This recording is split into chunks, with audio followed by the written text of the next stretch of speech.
चलिए पढ़ते हैं आज की कहानी की ओर। दोस्तों, कहते हैं खामोशी की ताकत इतनी ज़्यादा होती है कि वह अपने रूप से किसी भी इंसान को बैकफुट पर धकेल सकती है। सूरज ढलने के बाद हमारा गांव क्यों इतना खौफनाक बनता था, और साथ ही हमारे गांव के अंदर कुछ ऐसी रहस्यमय ताकतें इधर उधर मंडराने लगती जिन्हें देखने के बाद हर किसी का शरीर कांप उठता। एक शाम का समय था और सूरज अपनी हल्की हल्की किरणों के साथ अब पश्चिम दिशा की तरफ डूबने को आया था, और थोड़ी थोड़ी ठंड लगातार गांव के ऊपर बरपा रही थी। मानो बहुत ही जल्द गांव में मौजूद सारे लोग सूरज ढलते ही अपने घर के अंदर लौट जाते थे, और मेरा माइंड सेट भी कुछ ऐसा ही था। लेकिन आज मुझे किसी ज़रूरी काम के लिए गांव से बाहर जाना पड़ा, और जब तक मैं गांव के अंदर लौटता तब तक रात के 8:30 बज चुके थे। उन दिनों नवंबर का महीना चल रहा था, तो ठंड की शुरुआत अब शुरू ही हुई थी, जिस वजह से इतना ज़्यादा लेट तो नहीं था। लेकिन गांव वालों के मुताबिक हमारे गांव के अंदर जो काली शक्तियाँ निवास करती थी, मुझे उनका खौफ सता रहा था। मगर मैं चुपचाप गांव के अंदर तक पहुंच गया। गांव में पहुंचने के बाद मुझे ऐसा लग रहा था मानो मैं किसी शमशान घाट में अपने कदम बढ़ा चुका हूँ, क्योंकि चारों तरफ किसी कुत्ते तक की मौजूदगी का एहसास तक नहीं था। मेरा घर गांव से थोड़ा बाहरी इलाके में था, जहां पहुंचने के लिए पूरे गांव को पार करना पड़ता था। गांव में एक मोहल्ला भी था जिसे राजपति मोहल्ला के नाम से जाना जाता था। उस वीरान इलाके में किसी भी इंसान के अंदर थोड़ा बहुत खौफ का प्रवेश करना कोई बड़ी बात नहीं थी, और मेरे अंदर भी खौफ की एक उम्मीद भरी हुई थी। मगर उसके बावजूद भी मैं चुपचाप घर की ओर बढ़ता गया। जब मैं अपने घर की तरफ बढ़ रहा था तो घर से पहले एक साइड में एक छोटा सा खेत पड़ता था, और उस खेत के अंदर कोई घर भी नहीं था। मुझे उस खेत के अंदर छोटे छोटे पेड़ों के ऊपर सफ़ेद सफ़ेद चादर चढ़ी हुई नजर आई। उन चादरों को देखने के बाद मुझे तो ऐसा लग रहा था मानो वहाँ पर कोई मौजूद है। लेकिन मेरी हिम्मत कहाँ होने वाली थी कि मैं उस खेत के पास पहुँच सकूँ। मैं उन चादरों की तरफ देखता हुआ सीधा अपने घर की तरफ रवाना हुआ और चुपचाप घर में पहुँच गया। फिर घर में पहुँचने के बाद सबसे पहले मेरी नज़र घर के सामने की तरफ पड़ी हुई एक सफ़ेद चादर पर पड़ी, तो मेरा दिमाग घूम गया, क्योंकि तकरीबन 20 मिनट से मैं ऐसे ही चादर को देख रहा था। मैं घर के सामने पड़ी उस चादर के पास पहुंचा और उसे अपने हाथ से सहलाने लगा, और जब मैंने उस चादर को उस जगह से हिलाया तो उसके नीचे लाल लाल धब्बे बने हुए थे, जो देखने में काफ़ी अजीब लग रही थी। मैं उस चादर को उठाकर घर से बाहर फेंक आया, और घर के अंदर आने के बाद अपनी मम्मी के पास पहुंचा और उस चादर के बारे में पूछने लगा। तो मेरी मम्मी ने बताया कि उन्हें उस सफ़ेद चादर के बारे में कुछ भी नहीं मालूम, क्योंकि उन्होंने ऐसी कोई भी चादर घर के सामने नहीं रखी थी जो एकदम सफ़ेद और लाल धब्बों वाली हो। फिर मैंने इस बात को अपने दिमाग से बाहर निकाल दिया, लेकिन मैं समझ चुका था कि इसके पीछे किसी और का ही हाथ है, जिसको समझ पाना कतई आसान नहीं था। उस रात में खाना खाने के बाद अपने बिस्तर की तरफ चला गया और आराम से नींद का मजा लेने लगा। रात के यहीं कुछ 11:30 बजे होंगे कि अचानक से ही मेरी नींद टूट गई। दरअसल ऐसा लग रहा था मानो कोई मेरे कदमों को छू रहा है, और जब मैंने उठकर देखा तो वहाँ पर कोई नहीं था। मेरी मम्मी मेरे बगल वाले बिस्तर पर आराम कर रही थी। फिर एक हवा की झोंके के साथ घर के अंदर थोड़ा बहुत कचरा जम गया, और उसी कचरे के साथ एक चादर एक बार फिर हमारे घर के अंदर तक दाखिल हो गई। मैं उस चादर को देखने के बाद एक बार फिर थोड़ा हैरान था। मैं थोड़ा गुस्से से तिलमिलाता हुआ उस चादर के पास पहुंचा और उसे पकड़ते हुए घर के बाहर तक ले आया, लेकिन उस चादर के ऊपर लाल धब्बों का कोई नामो निशान तक नहीं था। मैं दरवाजे को बंद करके उस घर के अंदर पहुंचा ही था कि किसी ने मेरा हाथ जोर से जकड़ लिया, और जब मैं पीछे मुड़ा तो मैंने देखा कि उस दरवाजे के बीचों बीच से एक हाथ घर के अंदर तक पहुंच चुका था। उस हाथ की लंबाई इतनी ज़्यादा थी कि मेरा दिल दहल उठा। मैं ज़ोर ज़ोर से आवाज़ देते हुए अपनी मम्मी को बुलाने लगा, और मेरी किस्मत अच्छी थी कि जब तक मेरी मम्मी मेरे करीब पहुंची तब तक वहाँ का माहौल नॉर्मल बन चुका था। खैर, उस समय मैंने अपनी लाइफ में पहली बार किसी पैरानॉर्मल घटना का सामना किया था, जिस कारण मेरा पूरा शरीर पसीना छोड़ रहा था। फिर मैं किसी भीगी बिल्ली की तरह अपने कमरे में पहुंच गया, और मैं एक कंबल ओढ़कर चुपचाप आराम की नींद लेने लगा। सुबह जब मेरी आंखें खुली तो ऊपर सूरज की तेज तर्राज रोशनी पड़ने लगी, तो मैं एकदम से उठ गया। लेकिन आज घर के बाहर का माहौल काफ़ी ज़्यादा शोर शराबे वाला लग रहा था। मुझे ऐसा लग रहा था मानो घर के बाहर कोई बड़ा एक्सीडेंट हुआ है, क्योंकि काफ़ी सारे लोग एक साथ इकट्ठा होकर किसी चीज़ के चारों तरफ खड़े हुए थे। और जब मैं उस चीज़ के पास पहुंचा तो हमारे गांव की एक लाश सफ़ेद चादर के नीचे पड़ी हुई थी, जिसे देखकर मेरा गला सूख गया, क्योंकि पिछले 2 दिनों से इस सफ़ेद चादर ने मेरे घर के ऊपर अपना कहर बरपा रखा था। और अब तो इसने मुसीबतों के पहाड़ भी खड़े कर दिए थे। और अब तो ये साबित भी हो चुका था कि मैं अपने गांव के सभी लोगों को इस बारे में बताना चाहता था कि ये सफ़ेद चादर ही कुछ रहस्य दबाकर बैठी है। मगर ये बोल पाना इतना आसान नहीं था, क्योंकि आए दिन गाँव के अंदर कुछ नया नया सा रास्ता बन जाता है, जिस कारण ये बोल पाना हर दिन ही मुश्किल होता कि आज हमारे गांव के अंदर किसी काली शक्ति ने दाखिला लिया है। हैवानियत के उस गांव के अंदर अब धीरे धीरे मौतें लगातार बढ़ती जा रही थी।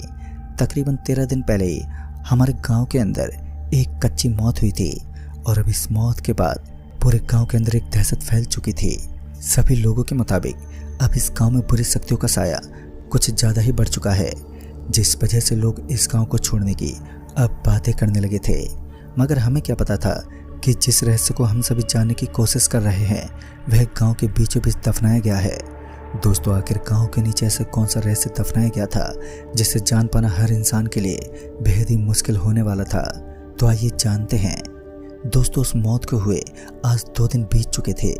गांव भी धीरे धीरे वापस नॉर्मल होने की कगार पर था, और सभी लोग अब अपने घरों में एक जेल की तरह कैद रहने लगे। सभी पहले से ज़्यादा अपने घरों के अंदर निवास करते थे। टॉयलेट करने के लिए भी कोई अपने घर से बाहर नहीं निकल पाता। और इस बात से मैं भी अच्छी तरह रूबरू था कि अगर मैं भी अपने घर से बाहर निकलने की हिम्मत कर पाया तो फिर मेरा अंतिम संस्कार दूसरे दिन ही कर दिया जाएगा। एक सुबह की बात होगी जब मुझे फ्रेश होने के लिए गांव के पास के इलाके में जाना पड़ता था। उस दिन जब सुबह के 4 बजे मेरा दोस्त राजू मेरे घर के करीब पहुंचा और कमरे का दरवाज़ा खटखटाने लगा। जब मैं बाहर निकला तो सबसे पहले मैंने टॉर्च की रोशनी उसके मुंह पर मारी, तो मैंने पाया कि असल में वह कोई और नहीं बल्कि राजू ही था। राजू मुझसे बोल रहा था कि सुबह हो गई है और अब हमें फ्रेश होने के बाद ऑफिस के लिए निकलना है। लिहाजा मैं भी पानी का एक लोटा उठाते हुए उसके पीछे पीछे चल दिया। उस घने कोहरे वाले क्षेत्र में चारों ओर डरावना सा नज़ारा दिखाई पड़ रहा था। आज तो धुंध भी छाई हुई थी, जिस वजह से सामने का वातावरण देख पाना भी आसान नहीं था। मैं अपने हाथ में लोटा लिए उस खेत के अंदर दाखिल हुआ जिसके पास हम लोग अक्सर फ्रेश होने के लिए निकलते थे। फिर जब हम लोग फ्रेश होने के बाद वापस वहाँ से उठे तो पता नहीं क्यों लेकिन हम दोनों को एक अलग सी बेचैनी होने लगी। हमें ऐसा फील हो रहा था मानो हमारे सर के ऊपर कोई भारी चीज़ सवार हो चुकी है। मेरा दोस्त मेरे आगे चल रहा था और मैं उसके पीछे पीछे। हम दोनों अभी भी चुपचाप घर की तरफ रवाना होने लगे। हमें घर जाकर नहाना धोना करना था और फिर अपने ऑफिस की तरफ रवाना होना था। तभी मेरा दोस्त थोड़ा सा आगे बढ़ा तो अचानक ही उसका पैर किसी चीज़ के अंदर गिर पड़ा, जिस वजह से वह हल्का सा एक गड्ढे में धंस गया। वो गड्ढा थोड़ा सा गहरा था लेकिन इतना भी गहरा नहीं था कि उसका पूरा पैर उसके अंदर तक जा सके। लेकिन पता नहीं क्यों उस गड्ढे के अंदर उसका पैर पड़ने के बाद वो अपनी पूरी ताकत लगाने के बावजूद भी हिल ही नहीं पाया, और तो और उसका पाँव लगातार उस गड्ढे के अंदर फंसता जा रहा था। ऐसा लग रहा था मानो अब उसका पूरा शरीर ही धीरे धीरे उस गड्ढे के अंदर समा जाएगा, और कुछ ऐसा ही हो रहा था। दरअसल उसका पूरा शरीर धीरे धीरे उस गड्ढे के अंदर गिरता जा रहा था। मैंने उसका एक हाथ पकड़ लिया, लेकिन उस गड्ढे की ताकत देखने के बाद मेरे पैरों तले ज़मीन खिसक गई, क्योंकि उस छोटे से गड्ढे ने मुझे भी अपनी ओर खींचना शुरू कर दिया। मैं ज़ोर ज़ोर से चीखने और चिल्लाने लगा, और उस गड्ढे में इतनी ताकत थी कि मेरी सांसें उखड़ने लगी। मगर तब तक मेरा दोस्त थम चुका था। उसका लगभग आधा शरीर ज़मीन के अंदर तक तो पहुंच चुका था, और उसी वक्त अचानक से उसका शरीर उस गड्ढे के अंदर धंसना बंद हो गया। और फिर मैंने अपने हाथ से अपने दोस्त को बाहर निकालना शुरू कर दिया, और इस बार वह आसानी से बाहर भी निकलने लगा। फिर मैंने उसका हाथ पकड़ा तो उसका आधा शरीर खून से भीगा हुआ था। दरअसल उसके पैरों से लेकर कमर तक खून ही खून लगा हुआ था, और उसके साथ ही एक बुरी बदबू भी निकल रही थी। डर से कांपता हुआ शरीर इस हालत में था कि हम पूरी कोशिश लगाने के बावजूद भी यहाँ से निकल पाने में नाकाम थे, क्योंकि अब हमारे कदम उठ ही नहीं रहे थे। और फिर हमने एक खौफनाक सच्चाई की दास्तां देखी, जो बिल्कुल हमारे आंखों के सामने थी। हमारे सामने औरतों का एक घना लंबा चौड़ा झुंड बैठा हुआ था। सभी औरतें जोर जोर से चीख पुकार करते हुए विलाप कर रही थी।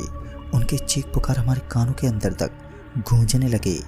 हमारे कानों के पर्दे मानो फटने वाले थे। और फिर उन औरतों के रोने की आवाज़ कब हंसने में तब्दील हो गई पता ही नहीं चला। लेकिन उस ज़मीन के अंदर से कुछ बाहर निकलने लगा। ठीक से देखने पर पता चला कि जिस गड्ढे के अंदर मेरा दोस्त दाखिल हुआ था, उस गड्ढे के अंदर से कटी फटी काफ़ी लाश बाहर निकल रही थी। और उन लाशों की दशा इतनी खराब थी कि हमसे देखा नहीं गया। यहाँ तक मुझे तो उबाकियाँ तक उठने लगी। और उस समय हमारे पास यहाँ से भागने के अलावा कोई और चारा भी नहीं था। मैंने अपने दोस्त का हाथ पकड़ा और तुरंत ही वहाँ से भागने लगा। लेकिन वो घना लंबा क्षेत्र काफ़ी दूरी में फैला हुआ था, तो ऐसे में वहाँ बेहद जल्द निकलना आसान भी नहीं था। मगर जब बात चांद पर आई हो तो भागना ही पड़ता है। फिर हम दोनों बिना अपना ध्यान पीछे की तरफ किए अच्छी खासी रफ्तार में घर की तरफ बढ़ने लगे। ये एक ऐसा दौर था जहाँ से मैंने इस गांव को छोड़ने की कसम तक खा ली थी। मैं अपनी पूरी हिम्मत जुटाते हुए वहाँ से भागने की कोशिश में जुट गया। जब मैं और मेरा दोस्त वहाँ से निकल रहे थे तो बार बार मुझे ऐसा फील हो रहा था। लेकिन जब हमने एक बार के लिए पीछे पलट कर देखा तो हमने पाया कि अब वहाँ से वो सभी औरतें गायब हो चुकी थी जो कुछ देर पहले खुले मैदान के अंदर हमें नज़र आ रही थी। ये सब देखने के बाद हम दोनों को एक राहत की सांस मिली। लेकिन यह राहत की सांसें सिर्फ कुछ समय के लिए ही थी, क्योंकि जब हमारी नज़रें एक बार फिर सामने की तरफ पड़ी तो अब हमारे सामने की तरफ उन सभी औरतों का वही बड़ा सा झुंड बैठा हुआ था। और वो उसी तरह विलाप कर रहा था जैसे हमने कुछ समय पहले ही अपनी आंखों से देखा था। फिर हमने वही किया। हम दोनों ने बिना कुछ सोचे समझे उन औरतों के बीच से भागना ही बेहतर समझा। फिर मैं जल्दी से दौड़ लगाता हुआ अपने दोस्त का हाथ पकड़कर वहाँ से भाग निकला। लेकिन जैसे मैं और मेरा दोस्त उन औरतों के झुंड में दाखिल हुए तो मेरे दोस्त ने मेरा एक हाथ छोड़ दिया और फिर उन औरतों के बीच एकदम से रुक गया। मैं तो उसकी इस हरकत को देखकर काफ़ी हैरान हो चुका था। मुझे तो विश्वास ही नहीं हुआ कि खुद मेरा दोस्त मेरी खातिर उन औरतों के बीच में फंस चुका था। मेरी आंखों के सामने ही मेरा दोस्त ज़मीन के अंदर धंसने लगा। और ज़मीन के अंदर धंस जाने के बाद वो सारी औरतें एकदम से गायब हो गईं। और उन सभी के गायब हो जाने के बाद मैं वहाँ से हड़बड़ाहट के मारे अपने घर लौट गया। दोस्तों, उस दिन जब इस घटना का खात्मा हुआ तो गांव के लोगों को पूरी बात के बारे में पता चला। तो वो सभी लोग जब उस जगह पर पहुंचे तो वहां पर गड्ढा खोदने के बावजूद वहां मेरे दोस्त की लाश नहीं मिली। उस दिन के बाद में मैंने एक कसम खाई कि आज के बाद मैं इस गांव के अंदर अपना कदम तक नहीं रखूंगा। और फिर मैंने उसी दिन उस गांव को अलविदा कह दिया। दोस्तों, आज इस घटना को बीते 9 साल बीत चुके हैं, लेकिन आज तक मैं उस गांव के अंदर अपना प्रवेश नहीं कर पाया, क्योंकि उस गांव के नाम से ही मेरी आंखें दुख में डूब जाती हैं, क्योंकि मैंने अपना दोस्त जो खो दिया था। तो दोस्तों, इस कहानी में बस इतना ही। तब तक के लिए बाय एंड टेक केयर।